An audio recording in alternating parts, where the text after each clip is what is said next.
nossos PGMs estão em novo formato. Nós estamos usando o aplicativo Zoom para nos reunir e juntos podermos orar, falar com o nosso Deus em comunhão. Participe conosco toda terça-feira às 19h30. Nossa Escola Bíblica também está em novo formato, também estamos usando o aplicativo Zoom. Participe conosco, estamos estudando a carta de 1 Coríntios. Jovens e adultos juntos numa sala, estudando um pouco mais a palavra do nosso Deus. Domingo às 9h da manhã.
Senhor possa permanecer em nosso meio, que nós possamos estar em nome de Jesus, sempre buscando a face do Senhor, a presença do Senhor, e louvamos a Deus, porque a paz do Senhor Jesus, a graça e a paz dele está no nosso meio.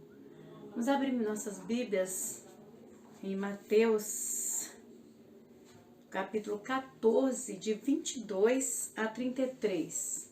Mateus, capítulo 14, de 22 a 33.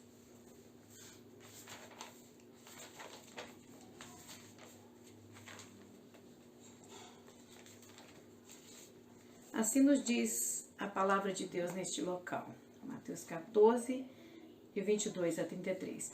Logo em seguida, Jesus insistiu com os discípulos para que entrassem no barco e fossem adiante dele para o outro lado, enquanto ele despedia a multidão. Tendo despedido a multidão, subiu sozinho a um monte para orar. Ao anoitecer, ele estava ali sozinho, mas o barco já estava a considerável distância da terra, fustigado pelas ondas, porque o vento soprava contra ele. Alta madrugada, Jesus dirigiu-se a eles andando sobre o mar. Quando viram andando sobre o mar, ficaram aterrorizados e disseram: "É um fantasma!" e gritaram com medo. Mas Jesus imediatamente lhes disse: "Coragem, sou eu, não tenham medo." "Senhor", disse Pedro, "se és tu, manda-me ir ao teu encontro por sobre as águas." "Venha", respondeu ele. Então Pedro saiu do barco, andou sobre as águas e foi na direção de Jesus. Mas quando reparou no vento, ficou com medo e, começando a afundar, gritou: "Senhor, salva-me!" Imediatamente Jesus estendeu a mão e o segurou e disse: "Homem de pequena fé, por que você duvidou?" Quando entraram no barco, o vento cessou. Então os que estavam no barco o adoraram, dizendo: "Verdadeiramente, tu és o Filho de Deus." Querido Deus, nós estamos diante da tua palavra santa, Senhor Deus, e no nome do Senhor Jesus, nós cremos que ela tem toda a autoridade, Senhor Deus. Ela tem autoridade porque ela é a voz do Senhor aos nossos ouvidos. Ela é a voz do Senhor para entendermos quem é o Senhor e para buscar, Senhor Deus, fazer a vontade do Senhor, chegar mais perto do Senhor e agradar mais o teu coração, Pai. No nome do Senhor Jesus, nós pedimos que esta palavra possa encontrar lugar nos corações de todos os ouvintes, Senhor Deus. Que possam ouvir atentamente aquilo que o Senhor quer falar, Pai. E que possam ser edificados como eu estou sendo edificada na Tua palavra, nesta palavra santa e maravilhosa, para a glória do Teu nome santo. Amém. Em nome de Jesus, amém. Jesus anda sobre as águas. Jesus anda sobre as águas. Nós vamos encontrar vários títulos desse jeito, né? E é interessante essa passagem, muito interessante. Jesus tinha acabado de partir os pães, os peixes, feito aquele milagre tão grande para aquela multidão que estava ali. E sabemos que muitas pessoas foram abençoadas com este milagre dos 5 pães e os 2 peixes. Eles ficaram tão maravilhados de ter a fome saciada, de imaginar que aquele ali seria o líder que eles estavam esperando há anos para livrá-los da mão de Roma, para livrar o povo de Israel da escravidão romana, da servidão de Roma. E quando Jesus opera aquele milagre ali, eles então falam: esse é o que nós estávamos esperando. Jesus então se retira dali e foi fazer uma das coisas que ele mais fazia, que era estar diante do Pai, conversando com o Pai. Uma prática que ele nos ensinou tanto em sua palavra, nos 4 evangelhos, de estar buscando ao Pai em oração. E ele ordenou aos discípulos que entrassem no barco e atravessassem ali o mar o mar, o lago de Tiberíades, e daquele lugar ali, né? Como nós lemos aí, ele despedindo a multidão, subiu sozinho um monte para orar. E ele, no versículo antes, ele fala, logo que seguinte, Jesus insistiu com os discípulos para que entrasse no barco e fosse diante dele para o outro lado, enquanto ele despedia a multidão.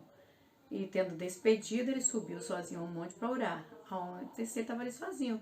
Mas o barco já estava a considerável distância, até fustigado pelas ondas, porque o vento soprava contra ele.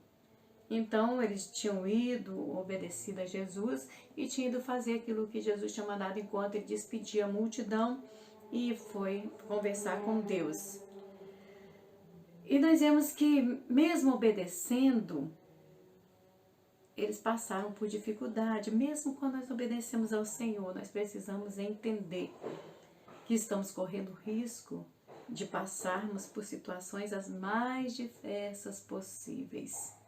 Seja qual situação for, nós estamos correndo risco. Em João, no capítulo 16, no versículo 3, assim nos diz a palavra de Deus. João, capítulo 16, versículo 33.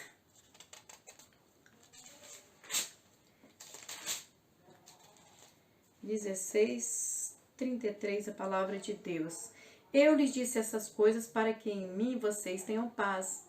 Neste mundo vocês terão aflições. Contudo, tenham ânimo. Eu venci o mundo. Então, mesmo quando nós, mesmo sabendo que nós, se você já teve essa experiência com o Salvador, já entregou sua vida para Ele, já procura obedecer, procura caminhar, nós sabemos que isso se cumpre em nossa vida. Nós não estamos isentos de passar por aflições. Mas Ele prometeu que nós podemos ter bom ânimo, porque Ele venceu o mundo. Ele venceu, tem um bom ânimo. Tenha um ânimo, eu venci o mundo. Nós também podemos vencer as situações. Porque sabemos que o mundo jaz no maligno. Mas nós podemos vencer as situações. Nós vemos que Jó enfrentou uma situação terrível. Mas Jó foi tentado, mas ele venceu a tentação. Ele venceu a perturbação do inimigo sobre a sua vida. Quanta prova vivida ali. Que situação terrível.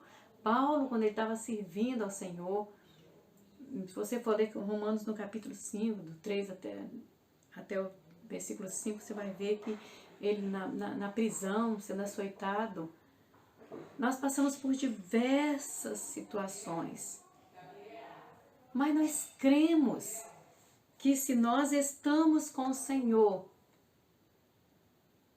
nós temos a certeza que iremos vencer as situações, por mais diversas que sejam. Porque a pior situação, as piores situações, Ele já venceu por nós. E aqui, neste mesmo versículo, nós vemos que Jesus é soberano acima de todas as coisas e de quaisquer situações, sejam elas que for, que nos aflige. Qual é a situação que aflige você? Qual é a situação que tem afligido, que aflige basicamente a todo e qualquer ser humano? Qual é a pior situação? Qual é a mais terrível de todas?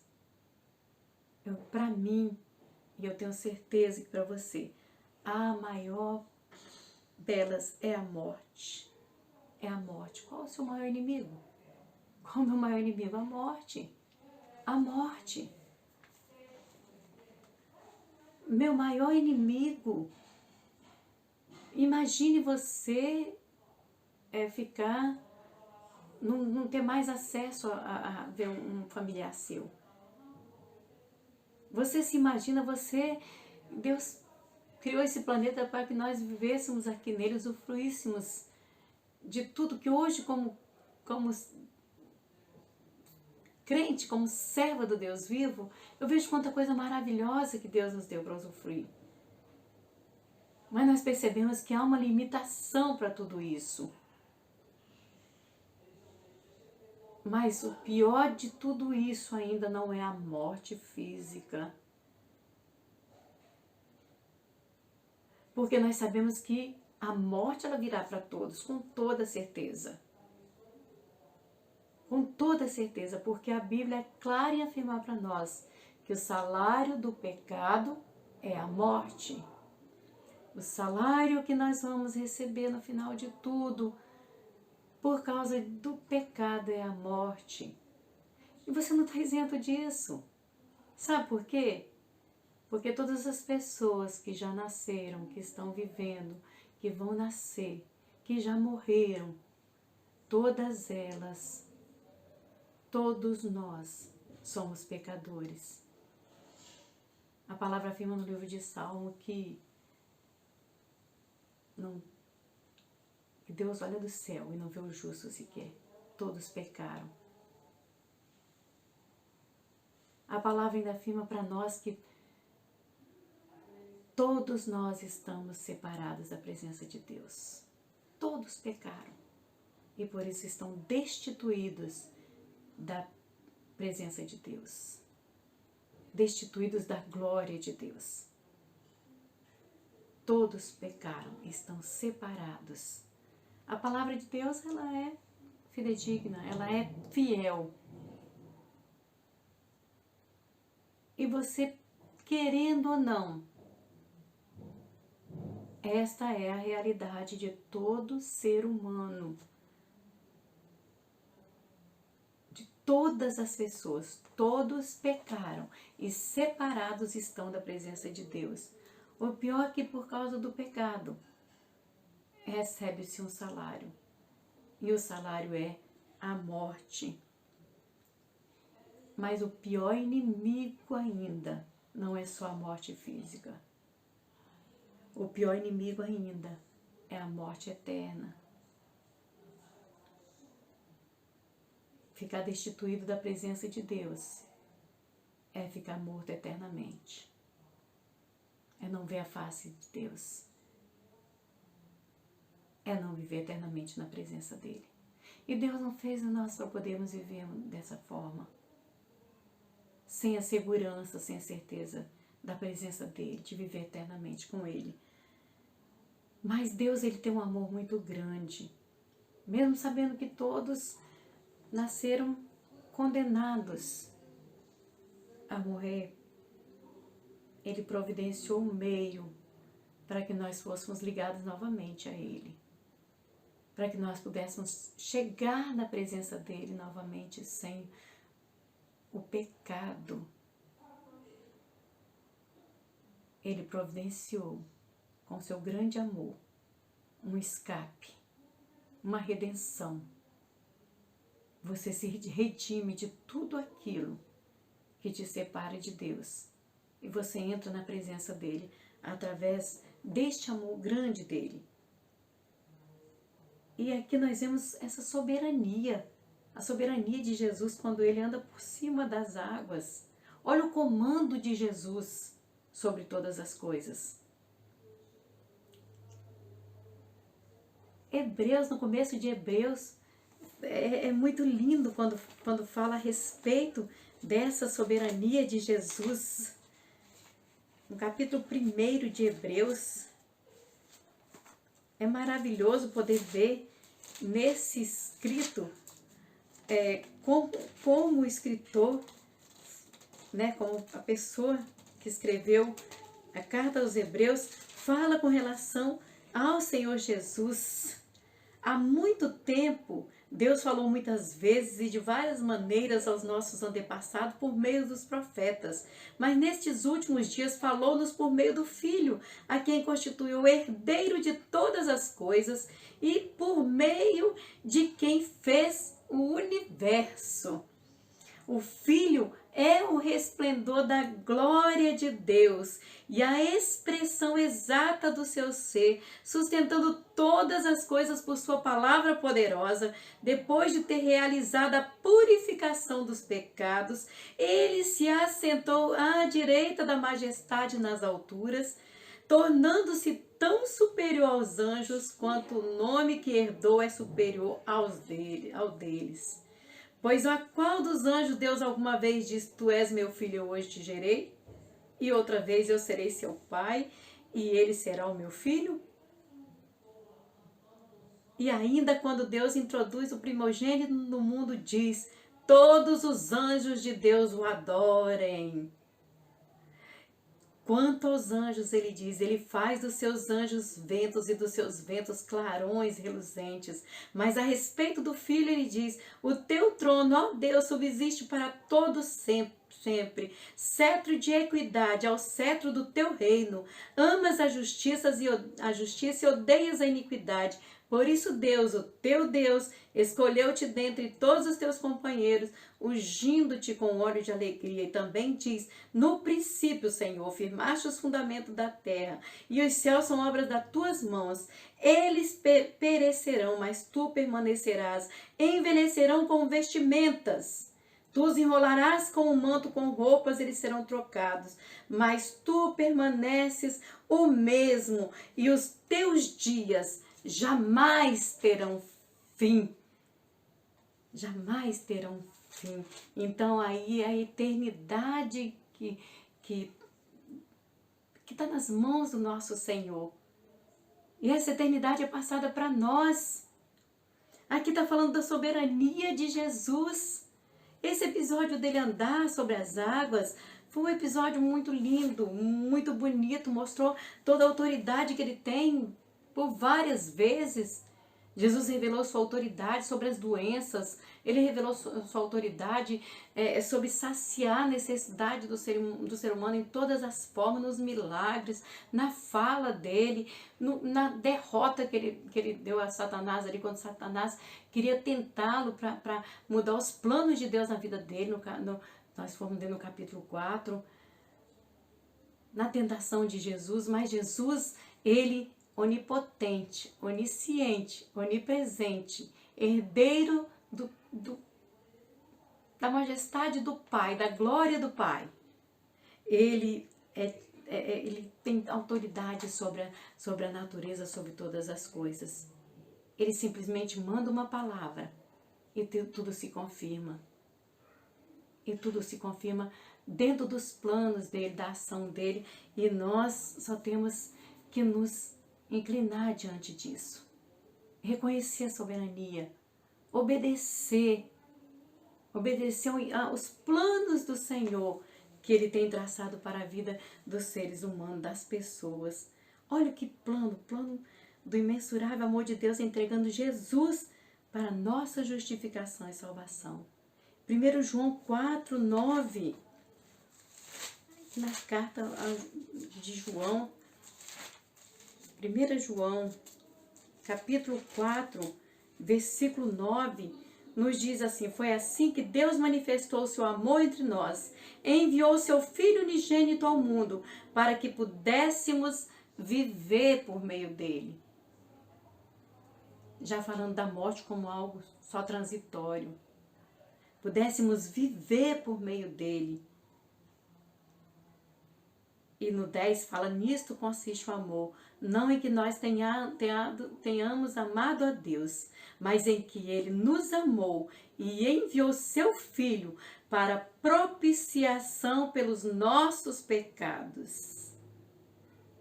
Para propiciação, para remissão, para que nós pudéssemos receber das mãos do próprio Deus a isenção da morte eterna. Ficar isento. Ele entregou Jesus para nossa justificação e salvação. Ele então nos justificou e Ele nos santificou a todos aqueles que recebem essa justificação, a todo aquele que crê nessa justificação. Ele é santificado por meio do seu sacrifício. Por meio desse sacrifício do Senhor Jesus, não importa tamanho, qualidade, quantidade de pecado. Não importa, em 1 Timóteo, no capítulo 1, no versículo 16, o apóstolo Paulo diz, olha só o que ele diz. 1 Timóteo, capítulo 1.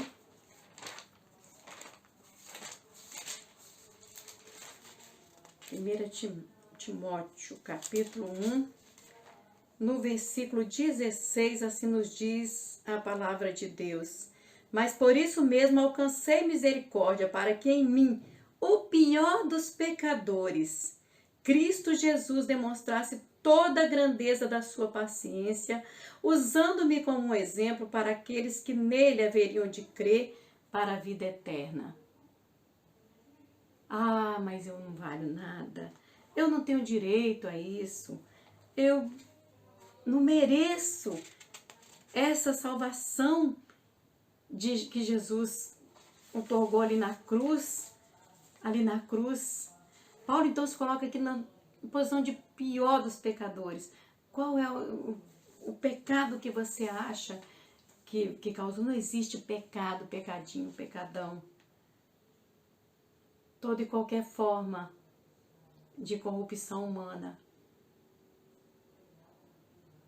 seja uma mentirinha, seja um pensar mal de alguém, seja qualquer gesto, qualquer ação, qualquer pensamento contrário à vontade de Deus, já custou o sacrifício de Jesus ali na cruz. O sangue dele ali foi para aniquilar qualquer tipo de corrupção. Paulo aqui se coloca na posição de pior dos pecadores, para que em mim, o pior dos pecadores, Cristo Jesus demonstrasse toda a grandeza da sua paciência, usando-me como exemplo para aqueles que nele haveriam de crer para a vida eterna. Então ele se tornou um exemplo. Eu creio no sacrifício de Jesus na cruz. Eu creio que Jesus na cruz me trouxe liberdade. Ele me libertou do pecado da morte. Ele me libertou desse corpo corruptível que um dia vai se tornar incorruptível quando eu alcançar a vida eterna. Isso é para todos que creem, para todos, independente, por pior que você julgue que seja o pecado cometido. Uma vez que você creu, uma vez que você recebeu, uma vez que você confia nesta remissão feita por Jesus na cruz do Calvário, você é lavado, é purificado pelo sangue de Jesus. João no capítulo 8, versículo 36, nos diz assim a palavra de Deus em João 8, versículo 36. João capítulo 8, versículo 36, assim nos diz a palavra de Deus. Portanto, se o Filho os libertar, vocês de fato serão livres. O Filho me libertou. Jesus me libertou. Eu creio que Ele morreu por mim, que sou o pior dos pecadores. E eu sou verdadeiramente livre. E Ele vai me santificando, vai me transformando para a eternidade no seu reino de glória, para viver eternamente na presença dEle. Romanos 8, no versículo 2. Romanos capítulo 8, versículo 2. Assim nos diz também a palavra de Deus em Romanos 8, versículo 2. Porque por meio de Cristo Jesus, a lei do Espírito de vida me libertou da lei do pecado e da morte. Porque por meio de Cristo Jesus, a lei do Espírito de vida me libertou da lei do pecado e da morte.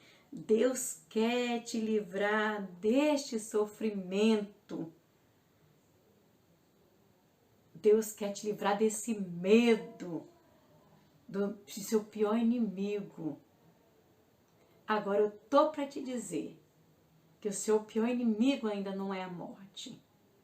Eu estou para te dizer que o seu pior inimigo é você mesmo.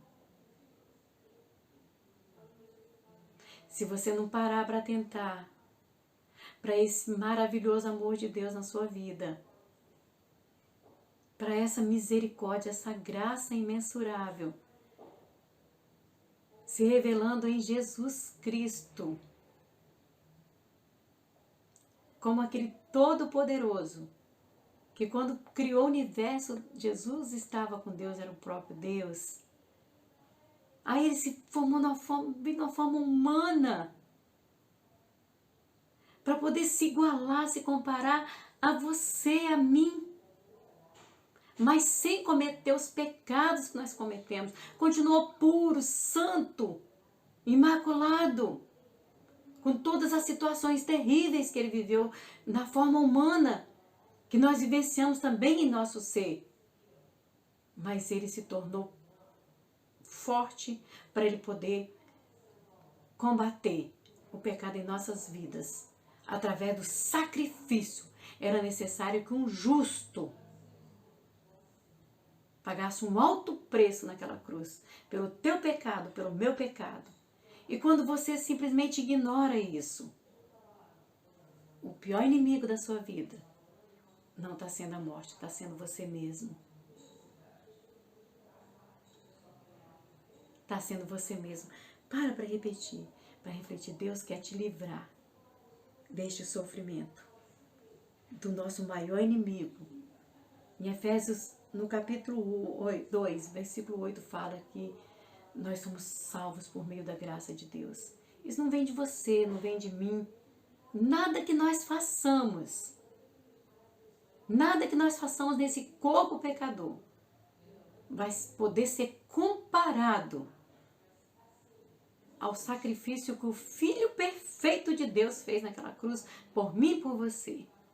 Nenhum sacrifício feito por meio de nós mesmos vai gerar a nossa libertação para a vida eterna. Pela graça, você é salvo. Por meio da fé, isso não vem de você. Isso é um presente do imensurável amor de Deus.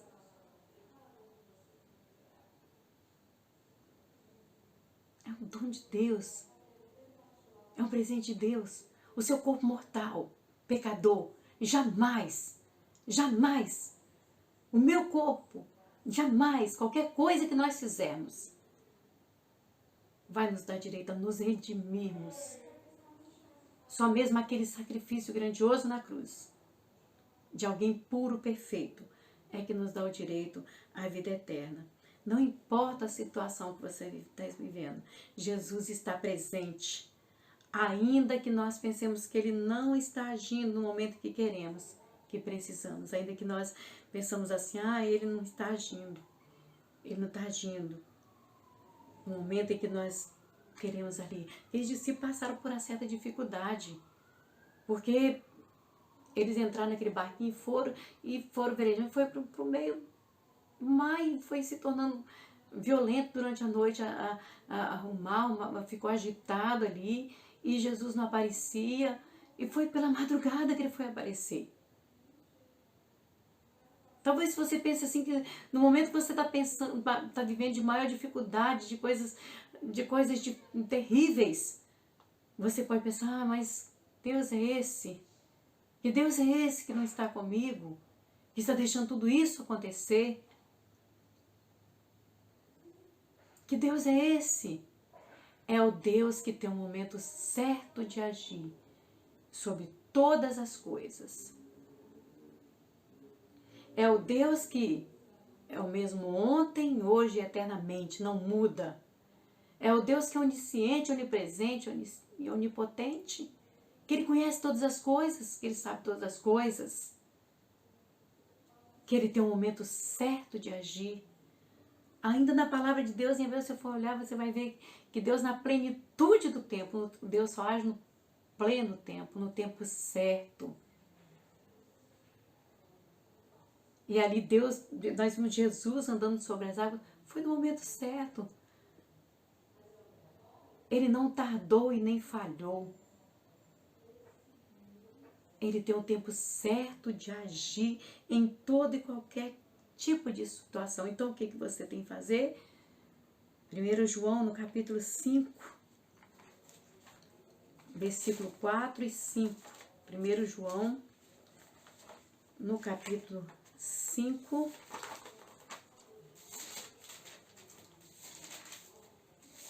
versículo 4 e 5. O que é nascido de Deus vence o mundo. E esta é a vitória que vence o mundo, a nossa fé. Quem é que vence o mundo? Somente aquele que crê que Jesus é o Filho de Deus. Quem é que vence o mundo? Aqui primeiro fala que o que é nascido de Deus vence o mundo. Você creu, você tomou posse, você venceu o seu pior inimigo, que é você mesmo. Você então crê em Jesus, recebe Jesus como Senhor e Salvador, você tem direito à vida eterna, você já venceu a morte não mais terá efeito contrário à sua vida, e as situações vão continuar acontecendo enquanto você estiver aqui neste planeta, mas a fé que é nascido de Deus vence o mundo. E esta é a vitória que vence, e o que é nascido de Deus vence o mundo, e esta é a vitória que vence o mundo, a nossa fé. A nossa fé. Quem é que vence o mundo? Somente aquele que crê que Jesus é o Filho de Deus. E mesmo que você fraqueje, igual Pedro estava confiando ali, andando com o Senhor Jesus sobre essa água. De repente ele olhou as situações. E ele olhou as situações e acabou fraquejando e começou a afundar. E Jesus o acudiu. Jesus ali, ainda que fracassamos, a presença de Jesus nos garante restauração. A Bíblia ainda afirma, filhinhos, não pequeis, mas se você pecar, você tem um advogado. Você tem um advogado diante de Deus, que é Jesus, que Ele intercede, que Ele está ali por nós. Nós podemos confiar nele. Ele é onisciente. Ele age no tempo oportuno, de acordo com a sua vontade soberana. Precisamos alicerçar nossa fé em quem? No Senhor. E nós podemos falar com toda a certeza. Graças a Deus que nos dá vitória por intermédio do nosso Senhor e Salvador Jesus Cristo. Jesus ressuscitou para dar vida eterna para todos os que creem em seu nome. 1 Coríntios 15 fala sobre essa ressurreição. 1 Coríntios 15 é linda, é uma passagem da Bíblia que é muito linda, que o apóstolo Paulo ali, usado pelo próprio Deus, pelo Espírito Santo, escreveu e deixou para nós nessa carta, para nós usufruirmos hoje. No capítulo 15 fala sobre essa ressurreição, e nos versículos 22 e 23 fala assim, pois da mesma forma como em Adão todos morrem, em Cristo todos serão vivificados, mas cada um por sua vez, Cristo primeiro, depois quando ele vier, os que lhe pertencem.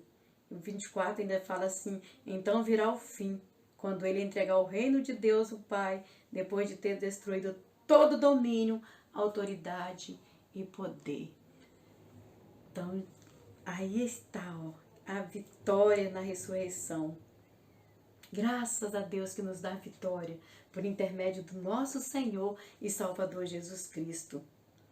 Então, Jesus teve o objetivo de trazer salvação ao mundo, para nos livrar da condenação eterna, para nos fazer justificação, para nos justificar dos nossos pecados, para que nós pudéssemos ter vida, e vida no nome santo dele.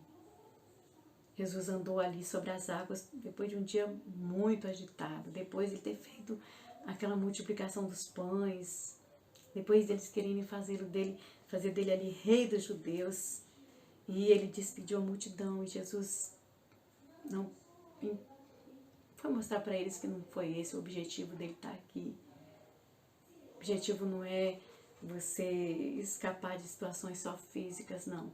Ele quer te dar uma eternidade na presença dele, uma eternidade de gozo eterno.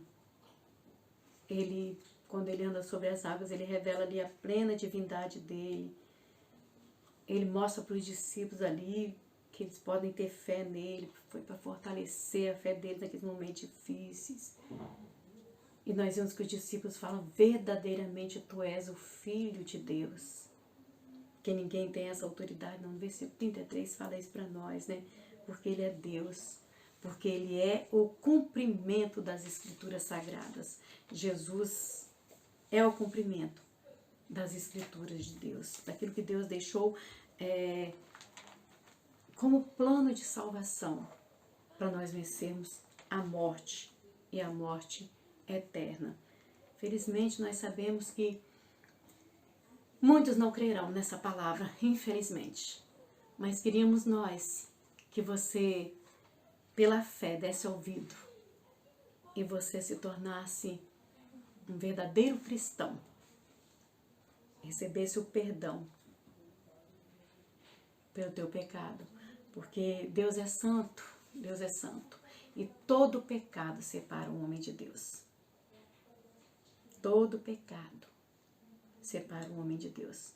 Todos pecaram, Romanos 3:23, carecem da glória de Deus.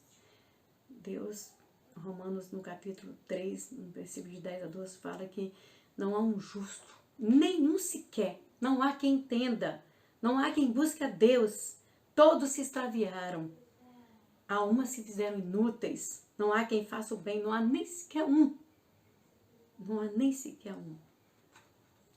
Todo pecado é pecado. É pecado, mas Deus nos deu a fonte de salvação. Dele é o plano para salvar o homem pecador, para salvar você. Ele preparou um lugar maravilhoso para os salvos, chamado céu. Apocalipse 21, se você for lá, vê o versículo 22, 23, vê o versículo 1, o versículo de 1 a 3, você vai ver o amor de Deus, mas você vai ver que Ele é santo, Ele é justo. Todos que rejeitam seu amor não poderão estar com ele no céu. Então não endureça o seu coração. Creia para a vida eterna. Creia. A Bíblia toda fala para nós que ao morrer, a alma de uma pessoa vai imediatamente para a presença de Deus. Se creu no Senhor Jesus e recebeu o Senhor Jesus como Senhor e Salvador. Ou para um lugar de sofrimento, se for incrédulo. Se for um incrédulo, é um lugar de sofrimento. Lá no capítulo 3 de João, versículo 16, fala que Deus amou o mundo de tal maneira que deu seu Filho unigênito, para que todo aquele que nele crê não pereça, mas tenha vida eterna. Mas no final de João 3, no final, nós vemos claramente também a sentença de Deus. A sentença de Deus no final aí. 3:16, Deus amou o mundo de tal maneira. E no versículo 36 fala: quem crê no Filho tem a vida eterna, mas quem rejeita o Filho não verá a vida, mas a ira de Deus permanece sobre ele. Então Deus é justo, Ele é puro amor. Ele se revelou através do seu Filho Jesus ali. Ele amou o mundo de tal maneira que deu o seu Filho, para que todos que nele não pereçam tenham vida eterna. Mas quem rejeita já recebeu a condenação eterna. E quando você crê em Jesus, você vai continuar vivendo aqui, mas você recebe a apropriação da salvação dele, através de Jesus, e você se arrepende dos seus pecados, crê em Jesus como seu Salvador, recebe perdão do pecado, passa a ter uma nova vida. Quando recebe a Jesus, então você está justificado pela fé e desfruta da paz com Deus, estando livre da condenação. estando livre. Você é justificado e você passa a viver na dependência de Jesus. E aí os pecados, você vai se humilhando e reconhecendo que eles não fazem parte da sua vida. E enquanto você estiver aqui, você se tornou filho de Deus. Porque João 1,12 fala, mas a todos quanto receberam, deu-lhes o poder de serem feitos filhos de Deus. A saber os que creem no seu nome. E quem recebe a Jesus, quem crê no seu nome, tem o poder de ser feito filho dele. E você é uma nova criatura. E você vai viver como filho, nos ensinamentos do Pai, aprendendo do Pai, com a segurança, a certeza de que Ele age no tempo oportuno sobre a sua vida, sobre qualquer tipo de situação. Que Deus possa abençoar a palavra dele no seu coração, que você possa vencer o medo maior que paira sobre a sua vida, as nossas vidas, que é o medo da morte. Que você possa vencer esse pior inimigo e você possa ter direito a viver na presença do Senhor, crendo em Jesus, recebendo Ele em seu coração. E você que já tem o Senhor Jesus, eu que já tenho o Senhor Jesus, nós vamos de fé em fé, vencendo o nosso eu, crendo que Ele nos justificou, nos salvou, e Ele vai nos santificando até o dia em que estaremos juntos na eternidade com Deus, trocando esse corpo pecador, corruptível, por um corpo sem pecado, imaculado, incorruptível, e adentrando as mansões celestiais em Cristo Jesus. Pode doer o pensamento da gente de saber da morte das pessoas, como nós estamos vendo tantas mortes. Mas Deus nos dá o refrigério. Se nós estamos na presença dEle, se você está na presença dEle, Ele vai te dando o refrigério. Eu sei que não é fácil, mas Deus está conosco. E nós temos a certeza, graças a Deus, que nos dá a vitória por intermédio do nosso Senhor e Salvador Jesus Cristo. E você não precisa continuar temendo. Que Deus possa nos abençoar.